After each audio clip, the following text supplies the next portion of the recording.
সংসারে আমাদের জীবনে যখন কোনো সুখ বা দুঃখ আসে, তার জন্য আমরা কাউকে না কাউকে অবশ্যই দায়ী করে থাকি, তাই না? এই ব্যক্তি আমাদের সাথে এরকম কাজ করেছেন, তাই আমার সাথে এমন হলো। ওই ব্যক্তি যদি এমনটা না করতেন, তাহলে আজ আমি ওই স্থানে পৌঁছতে পারতাম। সবই আপনার দৃষ্টিভঙ্গির ওপর নির্ভরশীল, আর যদি আপনার দৃষ্টিভঙ্গি এমন হয়, তাহলে তা অনুচিত। সত্যি কথা বলতে, এই সংসারে ভিন্ন ভিন্ন ধরনের মানুষ আছে। এটা আপনার ওপর নির্ভর করছে কিভাবে তাদের স্বাগত জানাবেন।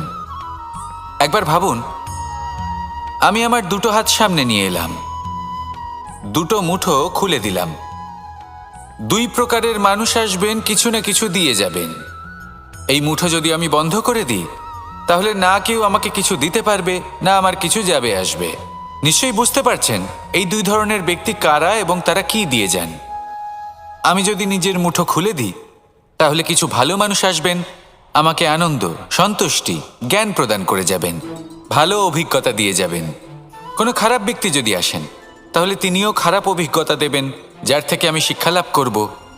এই সব কিছু আমি লাভ করতে পারি। মুঠো যদি বন্ধ করে রাখি, তাহলে আমি কিছুই পাবো না। দেখুন, এই সংসারে প্রত্যেকের জীবনে এইরকম। প্রত্যেকের জীবনে সবকিছুই আছে, ভালো খারাপ দুই মানুষই আছে। ভালো অভিজ্ঞতা আছে, খারাপ অভিজ্ঞতা আছে। নির্ভর করছে আপনার ওপর যে আপনি কি করবেন, এনাদের স্বাগত কিভাবে জানাবেন, কার থেকে কি বুঝবেন, কি শিখতে পারবেন, আর কোন দৃষ্টিভঙ্গি নিয়ে অগ্রসর হবেন। এটাই নির্ধারণ করবে যে আপনার জীবন কেমন হবে। আসুন আমার সাথে ভালোবেসে বলুন, রাধা রাধা। জীবনে যখন কোনো ব্যক্তি নিজের লক্ষ্য প্রাপ্তির জন্য নিরন্তর পরিশ্রম করতে থাকেন, চেষ্টা করতে থাকেন, তখন তিনি কষ্ট অনুভব করেন। কখনো শারীরিক কষ্ট, কখনো মানসিক কষ্ট। এবার উনি এটা ভাবতে থাকেন যে আমি কি উচিত করছি নাকি অনুচিত করছি। কারণ অন্যদিকে এমন একজন ব্যক্তিও আছেন যিনি একদমই পরিশ্রম চেষ্টা করছেন না।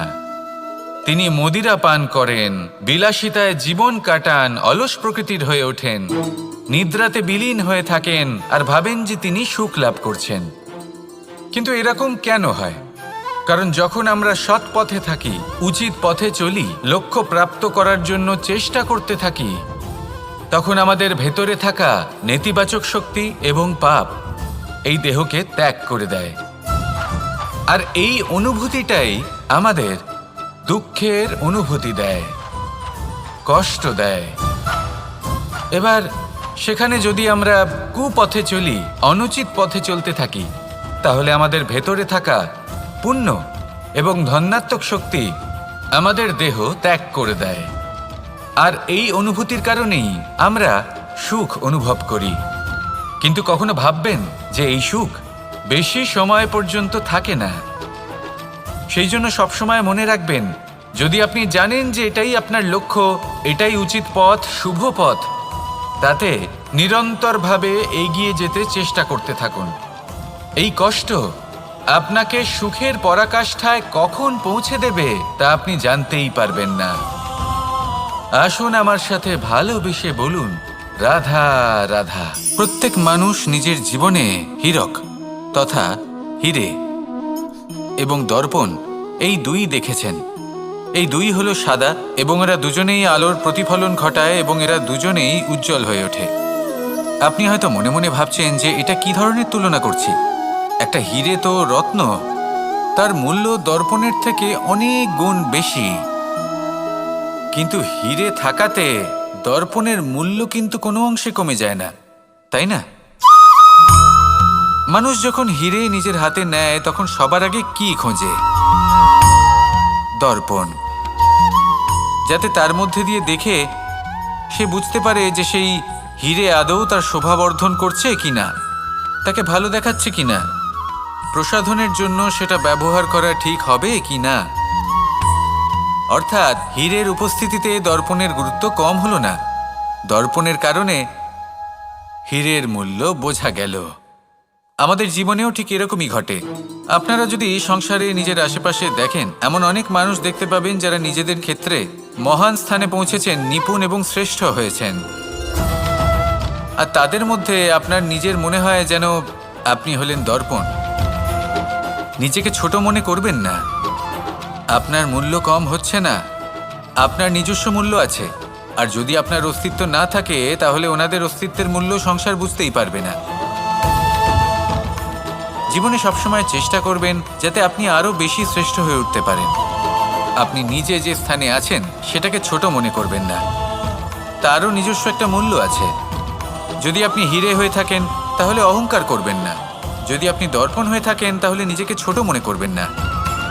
আসুন আর আমার সাথে ভালোবেসে বলুন, রাধা রাধা। মানুষ জন্মগ্রহণ করে, তার সাথে ভয়েরও জন্ম হয়। ছোটবেলা থেকেই আমাদের মনে কোনো না কোনো প্রকারের ভয় থেকেই যায়। কেউ এই বিষয়ে ভয় পায় যে তার কোনো বস্তু তার থেকে দূরে চলে যাবে। কেউ এই বিষয়ে ভয় পায় যে আমি নিজেকে হারিয়ে ফেলব। কেউ এই ভেবে ভয় পায় যে আমার প্রিয়জনেরা তারা যেন আমার থেকে দূরে না চলে যায়। কেউ এই ভেবে ভয় পায় যে আমরা যেন পথ না হারিয়ে ফেলি, আদি ইত্যাদি। কিন্তু সত্যি কথা বলতে ভেবে দেখুন, এই ভয় বাস্তবে কি? শুধুই একটা মনস্থিতি, আর কিছুই নয়। যা কিছু আপনি জীবনে পেয়েছেন তা একদিন আপনাকে হারাতে হবে। এই জীবন হলো আপনারই, কিন্তু তাও একদিন সমাপ্ত হবে। তাই ভয় পেয়ে কি লাভ? এই ভয় শুধু আপনাকে জীবনযাপন করা থেকে বাধা দিচ্ছে, আর কিচ্ছু নয়। পথ হারিয়ে ফেললেই বুঝতে পারবেন যে নতুন পথ কিভাবে বানাতে হয়। কিছু মানুষকে জীবন থেকে হারালে তবেই আপনি বুঝবেন যে আপনার আপনজনকে। এই ভয়ের কারণে ভীত হয়ে থাকবেন না। এই তারা নক্ষত্র অন্ধকারের অভাবে গুরুত্ব হারায়। শিবকেও মহাদেব হবার জন্য বিষ পান করতে হয়েছিল। প্রত্যেক পরিস্থিতি, প্রত্যেক সাফল্য আপনার পরীক্ষা নেবে, তাতে উত্তীর্ণ হওয়া হলো আপনার কর্ম। যখনই আপনি ভয় পাবেন বা সংকটের সম্মুখীন হবেন, তখন সাহসের সাথে তার সম্মুখীন হন। মনে রাখবেন, যে সম্মুখীন হতে জানে সাফল্য তার সাথে সবসময় থাকে। আসুন আর আমার সাথে ভালোবেসে বলুন, রাধা রাধা। এই সংসারে সবথেকে বেশি কোমল বস্তু হলো রেশম। এই রেশম এতটাই কোমল হয় যে এর পুরো একটা থান শুধুমাত্র একটা হাতে ধরা সম্ভব। কখনো ভেবে দেখেছেন এই রেশম কিভাবে হয়? একটি কীট তার লালার দ্বারা উৎপন্ন হয়। এই কীট সেই রেশমকে পাক দিতে থাকে, পাক দিতেই থাকে, আর আস্তে আস্তে তার মধ্যেই জড়িয়ে পড়ে। শেষে ওর এই সুন্দর অমূল্য সৃষ্টি রেশমের এই সুতো, তার নির্মাণ কার্য পূর্ণ হয়। কিন্তু তাতেই ও নিজে বন্দী হয়ে যায়। নিজেরই মায়াজালের এই বন্দী গৃহে নিজেই ফেঁসে যায়। এবার এই সুতোকে ব্যবহারযোগ্য করে তোলার জন্য এই কীটগুলিকে এই কবচের সাথেই ফুটন্ত জলে ফেলে দেওয়া হয়। এই সংসারে যদি আমাদের স্বপ্ন এই সংসারের দুঃখ হরণ করার জন্য, এই সংসারে সুখ বিতরণ করার জন্য হয়, তবেই আমাদের প্রগতি সম্ভব। যদি আমাদের এই স্বপ্ন শুধুই আমাদের এবং আমাদের স্বার্থ সিদ্ধির জন্য হয়, তাহলে এই স্বপ্ন আমাদের অন্ধ করে দেবে, আমাদের অন্ধকারের পথে নিয়ে যাবে, আর আমরাও সেই কীটের মতো হয়ে যাব। নিজেদেরই মায়াজালে আমরা নিজেই ফেঁসে যাব, আর শেষে আমরা যদি কিছু লাভ করি তা হবে একাকিত্ব, অন্ধকারময় মৃত্যু। তাই স্বপ্ন অবশ্যই দেখুন, কিন্তু এমনভাবে স্বপ্ন দেখবেন না যে তার এই বন্দিগৃহে আপনি নিজেই ফেঁসে গেলেন। স্বপ্ন দেখুন পরোপকারের, পরমার্থের, সবাইকে উদ্ধারের, অন্ধকারের নয়। তবেই কল্যাণ হবে, আর তবেই এই হৃদয় প্রসন্ন হয়ে বলবে, রাধা রাধা। মানুষ যখন এই সংসারে প্রবেশ করে, অর্থাৎ জন্মগ্রহণ করে, তখন নিশ্চিন্তে থাকে, আনন্দে থাকে। কিন্তু যেইমাত্র তার মধ্যে বোধশক্তি আসে, তখন সে চিন্তা করতে শুরু করে। চিন্তা ভবিষ্যতের, সেই সমস্ত বিষয় নিয়ে চিন্তা করে যা ওর হাতে নেই। তারপর বড় হয়, বিবাহ সম্পন্ন হয়, গৃহস্থ জীবন যাপন করে, তারপর আবার চিন্তায় মগ্ন হয়ে যায়। ভাবে, এই যে আমার পরিবার, আমি কি ঠিকমতো তার খেয়াল রাখতে পারছি? কাল যখন আমি এই সংসার থেকে চলে যাব, তখন আমার এই পরিবারের দেখাশোনা কে করবে? শেষ পর্যন্ত এই পরিবার তো আমারই উত্তরদায়িত্ব। যাক, আপনাকে একটা প্রশ্ন করি। এই সংসারে আসার পূর্বে আপনি কি এই প্রশ্ন করেছিলেন, এটা ভেবেছিলেন যে আমাকে ছাড়া এই সংসার কিভাবে চলবে? করেননি, তাই তো? তাই আপনার এটা নিয়ে দুশ্চিন্তা করার প্রয়োজন নেই যে আপনি যখন এই সংসার ত্যাগ করে চলে যাবেন তখন কি হবে। আপনি যখন ছিলেন না তখনও এই সংসার চলছিল, আপনি যখন এই সংসার ত্যাগ করবেন তখনও এই সংসার চলতে থাকবে। যদি কোনো বিষয়ের প্রভাব থাকে তা হলো আপনার আজকের তথা বর্তমানের কর্ম, অর্থাৎ আজ আপনি কি করছেন, কার জন্য মঙ্গল করছেন, কাকে প্রেরণা দিচ্ছেন, কাকে সাহায্য করছেন, কোন উদাহরণ প্রস্তুত করছেন। আপনি এই সংসারে যে ছবি অঙ্কন করবেন সংসার সেটাই মনে রাখবে। তাহলে শুধু সৎকর্ম করুন, মঙ্গল করতে থাকুন, আর আমার সাথে ভালোবেসে বলুন রাধা রাধা। একবার একটা শেয়াল বনে বিচরণ করছিল। ও একটা ছোট্ট শাবক দেখতে পেল। ও ভাবল, আজ একেই আমি খাবার হিসেবে গ্রহণ করব। আশেপাশে দেখলেও কেউ দেখছে না তো, কেউ ছিল না, আর সেই শাবকের ওপর আক্রমণ করল, যা হলো একটা ঘোর অপরাধ। বনের নিয়ম অনুসারে আপনি কখনোই শাবকের ওপর আক্রমণ করতে পারেন না। তারপর এই খবরটা যখন রাজা সিংহ জানতে পারলেন, সভার আয়োজন করলেন। কিন্তু সেখানে শেয়াল বলল, আমি তো এরকম কিছু করিনি। কিন্তু যদি আপনি এরকম বলেন, কোনো প্রমাণ দিন, এর কোনো সাক্ষী আছে? তখন রাজা সিংহ পেঁচাকে ডেকে পাঠালেন, যে সেই মুহূর্তে বৃক্ষের শাখার ওপর বসেছিল, সে সব কিছু দেখেছিল। পেঁচা সব সত্যি কথা বলল, আর শেয়ালকে মৃত্যুদণ্ড দেয়া হলো। এবার এই কাহিনী আমি আপনাকে কেন শোনালাম? কারণ মানুষও কখনো কখনো এরকম কর্ম করেন যা শিয়াল করেছে। এটা ভাবেন কেউ দেখছে না, যখন আমি অনুচিত কর্ম করতেই পারি। কিন্তু না, আপনি যাই করুন না কেন, কেউ না কেউ অবশ্যই তা দেখছে। কোনো ব্যক্তি না হলেও কোনো প্রাণী, না হলে কোনো যক্ষ বা দেব বা প্রেত। যদি এনারা কেউ না দেখেন, তাহলে ধরিত্রী মাতা দেখেন, যেখানে দাঁড়িয়ে আপনি সেই কর্ম করছেন, তাই না? তাই একটা কথা সবসময় মনে রাখবেন, কে দেখছেন কে দেখছেন না সেই বিষয়ে ভাবা ছেড়ে দিন। এটা খুব সহজ কথা। আপনি যদি উচিত কর্ম করেন, উচিত ফল পাবেন। যদি অনুচিত কর্ম করেন, তাহলে আপনি অনুচিত ফল অবশ্যই পাবেন। সেই জন্য উচিত পথে চলতে থাকুন, উচিত কর্ম করতে থাকুন, আর আমার সাথে ভালোবেসে বলুন রাধা রাধা। সুখ, দুঃখ এবং শক্তি, এই তিন হলো এই সংসারের ত্রিদেবের মতো। আমাদের জীবনে যা কিছু ঘটছে এই তিনটির ভিত্তির উপরেই হচ্ছে। আসলে এই সংসারের একটা নিয়ম আছে, যখনই আপনি কিছু লাভ করেন, এই সংসার আপনার পরীক্ষা নেয়। এটা জানার জন্য আপনার পরীক্ষা নেয় যে আপনি যা কিছুই লাভ করেছেন, আপনি কি আদৌ সেটার যোগ্য কি না। ঠিক সেইভাবেই এই সুখ, দুঃখ এবং শক্তি আপনার পরীক্ষা নিয়ে থাকে। যখন সুখ আসে, তখন সে আপনার পরীক্ষা নেয় যে আপনার মধ্যে অহংবোধ জাগ্রত হয়নি তো। যদি অহংবোধ চলে আসে, তাহলে সুখ সেখানেই সঙ্গ ত্যাগ করে। দুঃখ আপনার ধৈর্যের পরীক্ষা নিতে থাকে, আর যদি আপনার মধ্যে ধৈর্য না থাকে, তাহলে এটা আপনাকে আরো বেশি দুঃখের গভীর অন্ধকারে ঠেলে দেবে। সেখানে শক্তি পরীক্ষা নেয় আপনার বিনম্রতার। যদি আপনি বিনম্র না হন, তাহলে হয় এই শক্তি আপনার সঙ্গ ত্যাগ করবে, নয় এই শক্তি বিনম্রতার অভাবে আপনার পতনের কারণ হতে পারে। এই সংসারে যে কোনো ব্যক্তি যিনি এই পরীক্ষায় উত্তীর্ণ হয়ে থাকেন, এই জীবনে তিনি সাফল্য লাভ করেন।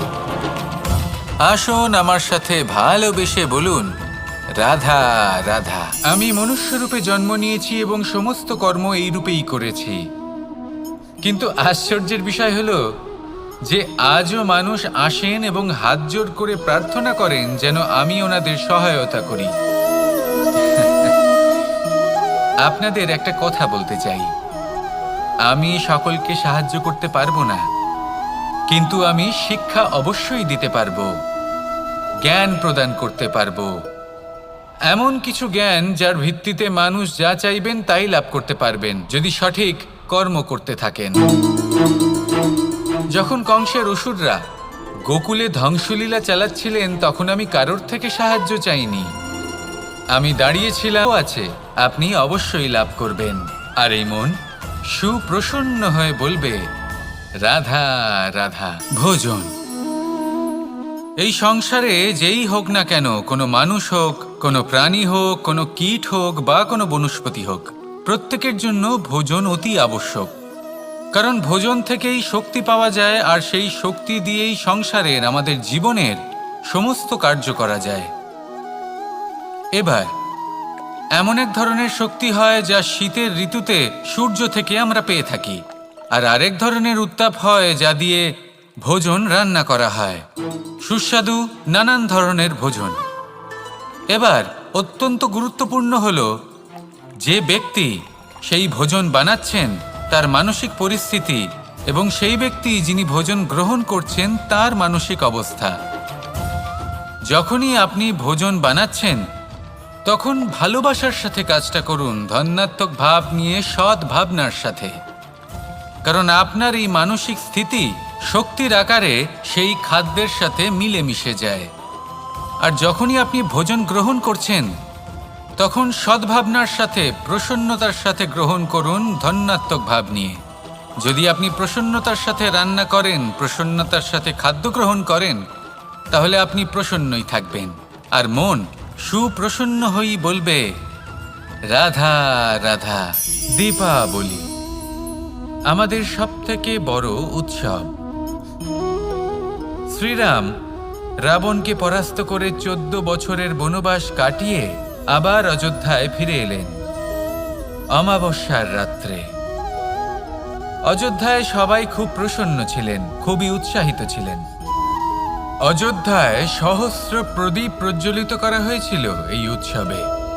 একে আমরা দীপাবলি বলে থাকি।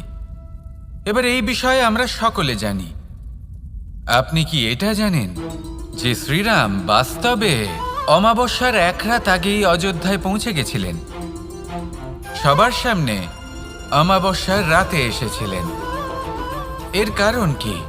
শ্রীরাম প্রমাণ করতে চেয়েছিলেন যে যে কোনো সময়, দিন হোক বা রাত, শুভ বা অশুভ হয় না। শুভ অশুভ কিছু থাকলে তা হলো মানুষের চিন্তা, তার ভাবনা, তার নির্বাচন আর তার কর্ম।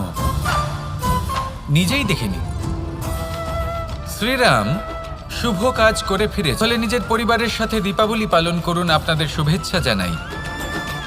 আসুন আর আমার সাথে ভালোবেসে বলুন, রাধা রাধা। এই শুকনো পাতাটিকে দেখুন, নিষ্প্রাণ হয়ে পড়েছে। কোনো একটা সময় এই পাতাটি একটা গাছের ডালে ছিল। সেই গাছ ওর লালন পালন করত। যখন যখন বাতাস বইত, এই পাতায় কম্পন দেখা দিত, মনকে প্রফুল্ল করে তুলত। কোনো একদিন এই পাতা গাছের ডাল থেকে ঝরে পড়ে গেল। নিঃসন্দেহে ও নিজের স্বাধীনতা পেল, কিন্তু আস্তে আস্তে শুকিয়ে গেল, নিষ্প্রাণ হয়ে গেল। দেখুন, আমি এই কথা বলছি না যে স্বাধীনতা অনুচিত, কখনোই না। কিন্তু যে কোনো পরিস্থিতিতে স্বাধীন হতে চাওয়া এটা নিশ্চিতরূপে অনুচিত।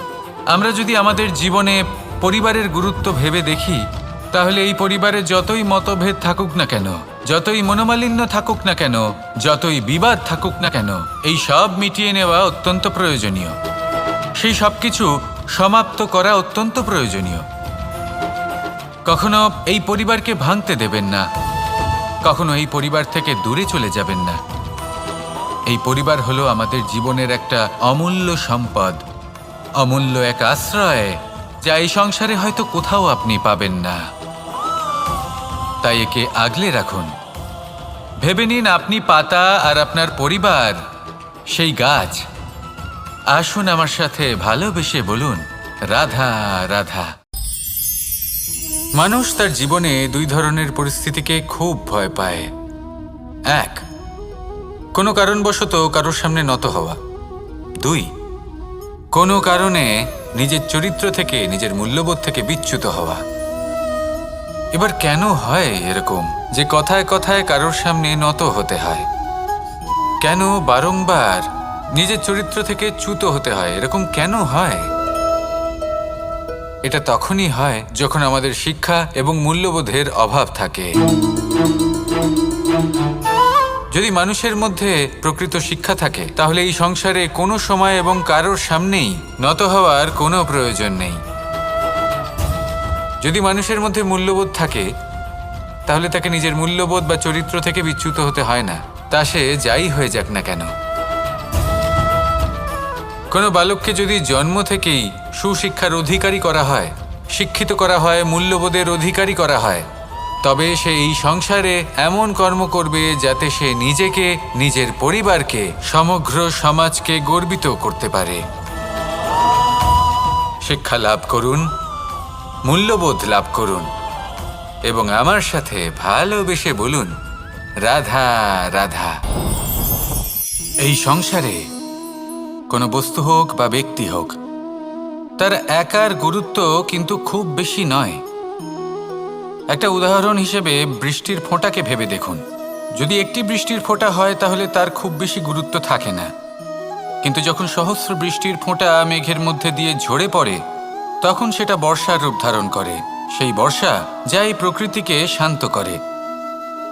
সেইভাবেই পাথরের ছোট টুকরো, তার খুব বেশি গুরুত্ব থাকে না, কিন্তু যখন অসংখ্য পাথরের টুকরো একত্রিত হয় তখন তা পর্বতের আকার ধারণ করে। সেইভাবেই কিছু মানুষ যখন একত্রিত হন তখন তৈরি হয় পরিবার, কিছু পরিবার যখন একত্রিত হয় তখন তৈরি হয় সমাজ, যখন অনেক সংখ্যক সমাজ একত্রিত হয় তখন তৈরি হয় রাজ্য। এবার এই রাজ্যের সবথেকে গুরুত্বপূর্ণ ব্যক্তি হতে পারেন রাজা, কিন্তু তাও সেই রাজা একা কিছু করতে পারেন না। যুদ্ধ লড়ার সময় তারও নিজের সৈন্যদলকে প্রয়োজন পড়ে। কিন্তু এই সংসারে এমন একজন ব্যক্তি আছেন যিনি একাই সব কাজ করতে থাকেন, এবং সেই ব্যক্তি হলেন মা। আমাদের জীবনে একজন পিতার ভূমিকা কিন্তু নিঃসন্দেহে অমূল্য, কিন্তু আমাদের সকলের জীবনে যে ভূমিকা একজন মায়ের তা অন্য কারোর থাকে না। একজন মা একাই সন্তানকে বড় করতে পারেন, সংস্কারী করে তুলতে পারেন, তার জন্য পরিশ্রম করেন। আর এত কিছু কাজ করার পরেও তার কাজের জন্য তিনি প্রশংসা অবশ্য পান না। উল্টে যদি সেই সন্তান অনুচিত পথে চালিত হয়, অনুচিত কর্ম করে, তখন সেই মাকেই অপবাদের পাত্র হয়ে উঠতে হয়। আমাদের জীবনে মায়ের যোগদান কতটা সেটা বুঝুন। আপনাকে বড় করে তোলার জন্য উনি কতটা পরিশ্রম করেছেন সেটা বুঝুন। আজ থেকে, এখন থেকে, এই মুহূর্ত থেকে মাকে সম্মান করতে শিখুন। যখন সময় পাবেন, যখন সুযোগ হবে, তখন তার প্রশংসা করুন, ওনারও ভালো লাগবে। আর মায়ের এই মমতার জন্য, তার এই ভূমিকার জন্য আসুন সবাই মিলে আমরা তাকে প্রণাম করি, আর সকলে মিলে ভালোবেসে বলি, রাধা রাধা। মানুষের মানসিকতা এমন হয় যে সে যতটা করে আশা করে যে তার থেকে অনেক বেশি তার বদলে সে পাবে। দেখুন, সবকিছুই আপনার ভাবনা চিন্তার উপর নির্ভর করছে। আপনি যদি ফলের বিষয়ে ভেবে কর্ম করতে থাকেন তাহলে সেটা অনুচিত। জীবনের আসল আনন্দ হলো নিজের কর্ম করতে থাকা, ফলের চিন্তা করা উচিত নয়। যদি আপনি এরকম ভাবেন যে আমি এতটা করছি, আমার এতটা পাওয়া উচিত, সেই ভাবনা অনুচিত। যদি আপনি সেবার মানসিকতা নিয়ে কর্ম করতে থাকেন, কর্মচক্রে প্রবাহিত হন, যদি আপনি এমন ভাবনা রাখেন যে আমি এতটা পাচ্ছি তাই এর থেকে অনেক বেশি আমি কর্ম করব, তাহলে নিশ্চিতরূপে আপনি যতটা করছেন তার থেকে অনেক বেশি আপনি পাবেন, আপনার আশার থেকে অনেক বেশি আপনি পাবেন। শুধু জীবনে অনেক বেশি কাজ করতে থাকুন, ফলের চিন্তা করবেন না। আর মনে রাখবেন, এই ভাবনাই সব থেকে বড় বীজ। কর্মের উপর বিশ্বাস রাখুন, জীবনে যা যা আপনি চান সবই সুখময় হবে। আসুন আর আমার সাথে ভালোবেসে বলুন, রাধা রাধা। আপনি কখনো পর্বতের শিখরে উঠেছেন? আপনি দেখতে পাবেন পর্বতের পদতলে প্রচুর সুন্দর ফুল রয়েছে, সবুজ বনানী রয়েছে। যত আপনি ওপরে উঠতে থাকবেন তত ফুল কমতে থাকবে, সবুজ বনানী কমতে থাকবে। আরও কিছুটা ওপরে উঠলে কাঁটা জাতীয় গাছ দেখতে পাবেন, শুকনো গাছ দেখতে পাবেন। আরও যদি ওপরে ওঠেন তাহলে পাষাণ দেখতে পাবেন। আরও ওপরে উঠলে হিমখণ্ড দেখতে পাবেন। এই যে পর্বত, তা মনুষ্য জীবনের সবথেকে উত্তম উদাহরণ। মানুষ যখন সাফল্যের শিখরে পৌঁছতে চান, মহানুভবতার শিখরে পৌঁছতে চান, পথে যত আস্তে আস্তে ওপরে উঠতে থাকেন, ততই ভৌতিক বস্তু তার থেকে বিচ্ছিন্ন হতে থাকে। যদি তিনি সেই ভৌতিক বস্তুগুলি ত্যাগ না করতে পারেন, তাহলে কখনোই সেই স্থানে পৌঁছতে পারবেন না। আর মানুষ যদি উচিত ত্যাগ করতে পারেন, পথে অগ্রসর হতে থাকেন, এগোতে থাকেন, তাহলে একদিন না একদিন তিনি মহানুভবতার, জ্ঞানের, সাফল্যের হিমের স্বাদ অবশ্যই লাভ করবেন। মনে রাখবেন, মানব জীবনের ত্যাগ হলো অত্যন্ত গুরুত্বপূর্ণ অংশ। আসুন আমার সাথে ভালোবেসে বলুন, রাধা রাধা। আপনি কখনো কোনো বাজকে নিজের বাসা বানাতে দেখেছেন? এই বাজ যখনই কোনো বাসা বানায়, তখন উঁচু গাছের ডালে বা কোনো পর্বতের শিখরে বাসা বানায়, অনেক উচ্চতায়। আর সেখানে তার সন্তানও জন্মগ্রহণ করে। যখন এই সন্তানেরা জন্মায়, তখন এই বাজ খুবই ভালোবেসে এবং খুব সাবধানে এদের পালন পোষণ করে। নিজের ঠোঁট দিয়ে তাদের ঠোঁটে খাবার পরিবেশন করে। কিন্তু যেই সেই সন্তানেরা হৃষ্টপুষ্ট হয়ে যায় এবং সেই কথা বাজ নিজে বুঝতে পেরে যায়, সেই বাজ নিজেই সেই বাসা ছিন্ন ভিন্ন করে দেয়। সেই সন্তান যাদের সবেমাত্র ডানা গজিয়েছে, কিভাবে উড়তে হয় তারা জানে না, সেই সন্তানগুলিকে উচ্চতা থেকে ঠেলে দেয়। সেই সন্তান প্রথমে ভয়ভীত হয়ে যায়। তারা সামনে মৃত্যুকে দেখতে পেয়ে ভয়ের কারণে তাদের ডানা ঝাপটাতে থাকে। আর সেই প্রক্রিয়াতেই সেই সন্তানগুলি উড়তে শুরু করে দেয়। এবার এই ঘটনায় আমরা কি শিক্ষা পেতে পারি? এটাই, যদি আপনি মাতা পিতা হন, তাহলে নিজের সন্তানকে অবশ্যই স্নেহ করুন, কিন্তু তাদেরকে নিজের আঁচলের তলায় বেঁধে রাখবেন না। যদি আপনি চান আপনার সন্তান জীবনে উন্নতি করুক, তাহলে নিজের মুঠো থেকে তাদের স্বতন্ত্র করে দিন। এই সংসারে সংঘর্ষ করতে দিন। সেই সন্তান নিজেই বুঝতে পারবে যে জন্মের সময় পাওয়া ডানা কি করে ব্যবহার করতে হয়। আর আপনার চোখের সামনে আপনার সন্তান এই আকাশে উড়তে থাকবে। তাহলে আসুন আমার সাথে ভালোবেসে বলুন, রাধা রাধা। এই সংসারে সব থেকে বড় ব্যক্তি কে? আপনি বলবেন, এ কেমন ধরনের প্রশ্ন? কিন্তু এটা হলো সব থেকে উচিত প্রশ্ন। কেউ এর উত্তর দেবে যে সেই মহাপ্রতাপী রাজা, তিনি হলেন সব থেকে বড় ব্যক্তি, সেই বড় রাজনীতিবিদ, তিনিই সব থেকে বড় ব্যক্তি। আমি আপনাকে জানাই যে সংসারের সব থেকে বড় ব্যক্তি হলেন তিনি, যার সাথে দেখা করলে আপনি নিজেকে ছোট মনে করবেন না। কোনো ব্যক্তি যিনি সব থেকে বেশি শক্তিশালী, আপনি যদি তার সামনে যান, তাহলে উনি আপনার অন্তরের শক্তিকে বাইরে বের করে আনবে। আপনার অন্তরের লুকিয়ে থাকা শক্তিকে জাগ্রত করতে প্রেরণা প্রদান করবে। তিনি হলেন বড় ব্যক্তি, তিনি হলেন মহান ব্যক্তি। তিনি নন যিনি নিজের বল এবং ঐশ্বর্য দ্বারা আপনাকে তার সামনে ছোট প্রমাণ করবেন। এবং সেই জন্য মহাদেব আমার আরাধ্য হলেন আমার খুব প্রিয়। কারণ রাজা হোক বা ফকির, কেউ যদি ওনার সামনে যান, তাহলে সে নিজেকে ছোট মনে করেন না। আপনিও যদি জীবনে অনেক বড় হতে চান, তাহলে কাউকে কখনো নিজেকে ছোট মনে করতে দেবেন না। তার অন্তরে বড় হয়ে ওঠার প্রেরণা প্রদান করুন। আসুন আমার সাথে ভালোবেসে বলুন, রাধা রাধা। সূচের শেষে একটি ছিদ্র থাকে, যার দ্বারা আমরা এই সুতো পরাতে পারি। আর তারপর সূচের সাহায্যে এই সুতো দিয়ে বস্ত্র সেলাই করা যায়। কিন্তু যদি সুতোটা সোজা করে ধরা না হয়, তাহলে সূচে কখনো এই সুতো পরানোই সম্ভব নয়।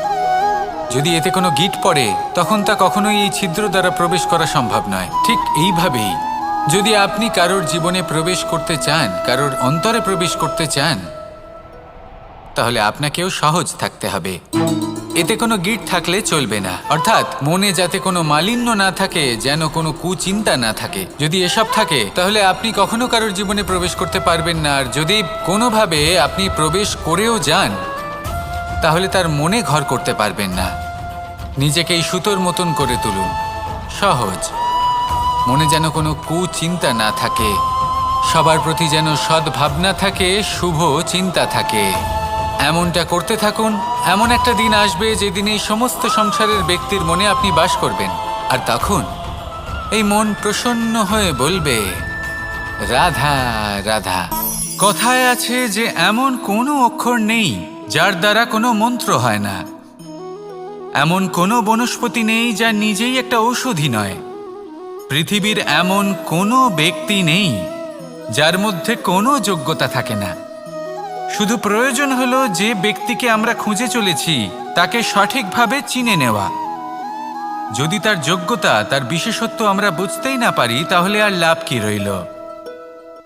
এই সংসারে এমন অনেক ব্যক্তি রয়েছেন যারা ছোট ছোট অসফলতার কারণে আপনাকে এটা বলে দেবে যে আপনি কোনো কাজের নন, আপনি হলেন মূর্খ, আপনি কিছুই করতে পারবেন না। এইসব কথায় কখনোই বিশ্বাস করবেন না, কারণ আপনি এবং প্রত্যেকটি জীব এই পরমাত্মা এবং এই প্রকৃতির সৃষ্টি, যা অত্যন্ত বিশেষ। যদি আপনাকে উদাহরণ দিই তাহলে একদিকে আছে তরোয়াল, একটা বড় লম্বা তরোয়াল যার দ্বারা যুদ্ধ করা যায়, জয়লাভ করা যায়। আর অন্যদিকে রয়েছে একটা ছোট্ট সূচ, কিন্তু যে কাজ একটা ছোট্ট সূচ করতে পারে তা একটা তরোয়াল দ্বারা সম্ভব নয়। এর অর্থ হলো এটাই যে প্রত্যেকটা রচনা অত্যন্ত অমূল্য এবং অত্যন্ত বিশেষ হয়। তাহলে বিশ্বাস রাখুন যে আপনি অত্যন্ত বিশেষ একজন, আর প্রেমের সাথে বলুন, রাধা রাধা। এটা হলো ধান গাছ।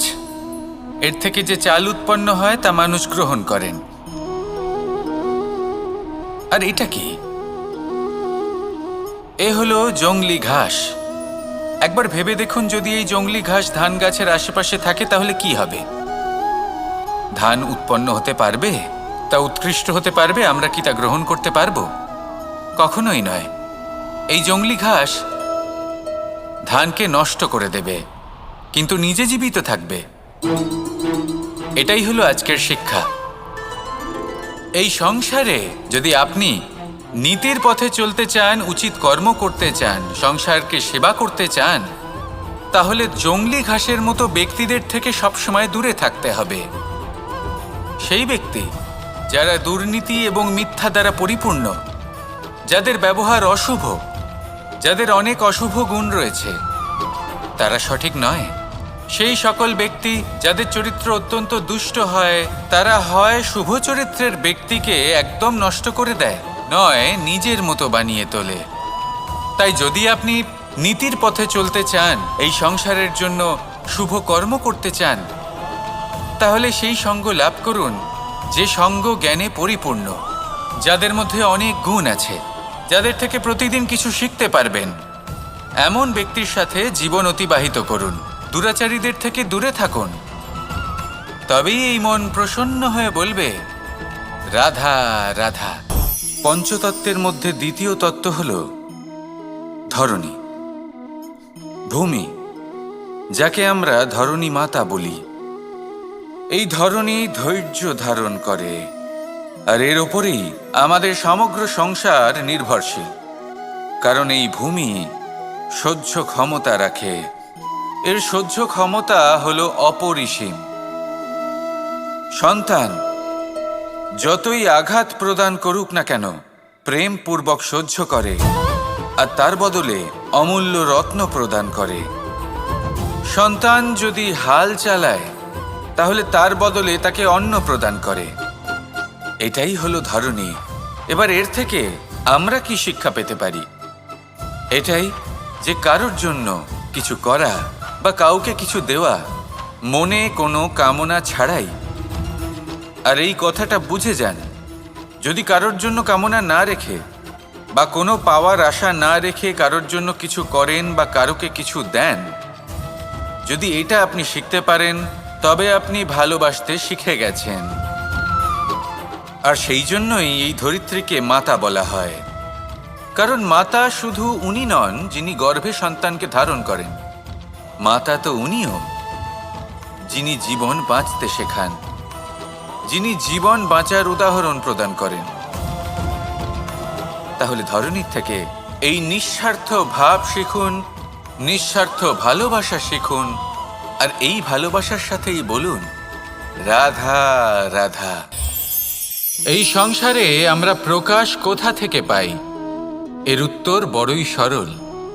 ভোরে যখন সূর্যোদয় হয় তখন প্রকাশের কিরণ আমাদের ঘরে এসে পৌঁছয়।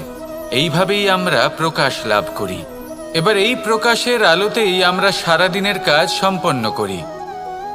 সন্ধে হয়ে যায়, সূর্যাস্তও হয়ে যায়, আর আমাদের ঘর যাতে অন্ধকার না হয় তার জন্য আমরা একটা প্রদীপ প্রজ্বলিত করি। এটাই ঘটে আমাদের জীবনেও। এবার প্রবাহমান আয়ুর সাথে আমরা আমাদের অন্তরে যদি একটা প্রদীপ প্রজ্বলিত করে নিই তাহলে বিষয়টাই অন্যরকম হবে। এবার আপনি বলবেন কোন প্রকাশের কথা বলছি যা আমাদের অন্তরে জাগ্রত করা সম্ভব? আমাদের আত্মার মাঝে প্রেমের প্রকাশ জাগ্রত করার কথা বলছি। কারণ আমাদের এই জীবন এও হলো দিনের আলোর মতো। আজ প্রকাশ আছে, কিন্তু কোনোদিন অবশ্যই অস্ত হবে। কিন্তু অস্ত হবার আগে যদি আমরা আমাদের আত্মার মাঝে প্রেমের এই প্রকাশ উজ্জ্বলিত করে নিই তাহলে আমাদের সন্ধ্যাকালও আমরা আনন্দে এবং প্রেমে যাপন করব। তাহলে আসুন আর আমার সাথে ভালোবেসে বলুন রাধা রাধা।